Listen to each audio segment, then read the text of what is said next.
Good evening, good afternoon, good morning. This is Harry from Spurs TV. I'm back with another video. This time it's a match reaction to Spurs win against Bournemouth, 3-1 in the end. So yeah, on the face of it, you could say it was a very good win. And at the beginning of the game, it did seem like it was going to go that way. Salah got an early goal, and unfortunately, only later in the game had to come off, which was quite a detriment to the Spurs midfield because Skip had to come on. From what I've heard, Sar's injuries are not too serious. But again, it was quite nice to see Bentancur starting in the starting lineup. And I think Ange kind of managed him very well yesterday. He took him off on 60-ish minutes and he got a few minutes under his belt. And I think Bentancur will probably play against Burnley in the Cup as well. More than likely just get some more minutes under his belt. But if we look at the game as a whole, after Spurs scored, they were quite rubbish, if I'm being honest. Bournemouth had a number of chances, and correct if I'm wrong, I think overall Bournemouth had twice as many shots as Spurs yesterday, and were very unlucky actually not to equalise Bournemouth.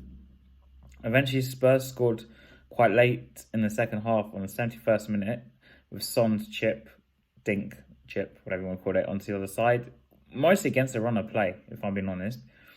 And then Richarlison added to that later on through a breakaway with Johnson, who actually probably did his best play of the game with that assist to Richarlison.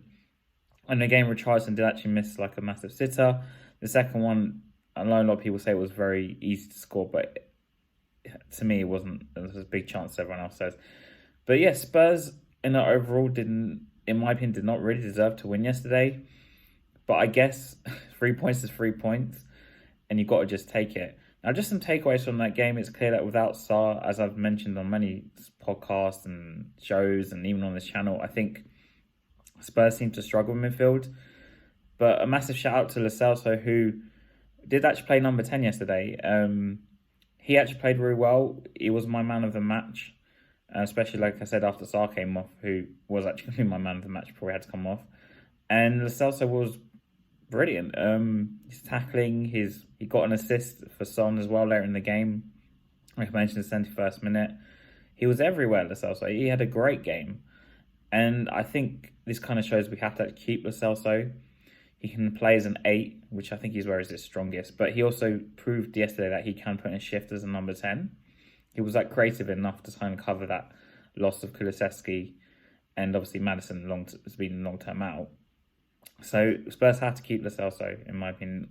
I actually think not just this season. I think he could be like a valuable player in a couple of years. And I'm one of those people who never not be egotistical about this. But yeah, I was wrong about Lo Celso. I completely wrote him off this season.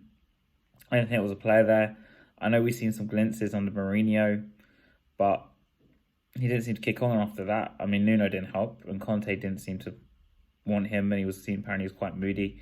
But Ange seems to have found something with him, and long may it continue.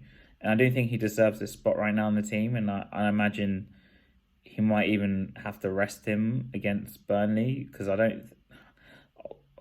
fingers, I'll probably have a preview for the Burnley game, but like a live stream preview. But I think Lo Celso probably won't play that game because he's played a lot of football lately as well. I mean, Johnson, a guy who got the assist, but again, he wasn't that great. Neither was Son, who in the first half has lost the possibility to take on players anymore. It's almost like that Trippier game that everyone praised him for, who, he destroyed Trippier against Newcastle. It seems like more like a one-off now rather than something that's going to be a regular thing. He did okay, I guess, overall, because he did get the goal, but again, Richarlison, obviously some people say missed 3 setters. I think the first one he scuffed it, and that was a massive miss. I consider that a massive chance. And again, the second one, people pointed to that being hard, and in the end he got his hat-trick. But Richarlison, I thought, did all right. Again, nothing spectacular, but that's 5 goals in 5 games for him. And like I said before on numerous streams and on this show and other people's shows, that I don't believe these strikers like Son and Richarlison will make their own goals. They're going to have to be fed them. It's not Harry Kane anymore. Harry Kane used to make his own goals, create his own chances, and create obviously for others like Son. But Richarlison, he's not that kind of level of player, and he doesn't have that in him. Same with Son. I know Son can play wide, but Richarlison did all right wide and got a few assists early in the season. But they can't exactly do both roles. I think that's the difference. Is like Richarlison Song can do jobs on the wings. I say jobs in like quote unquote. Like they can provide assists from the wings, but then more than likely you'll lose their goal scoring ability.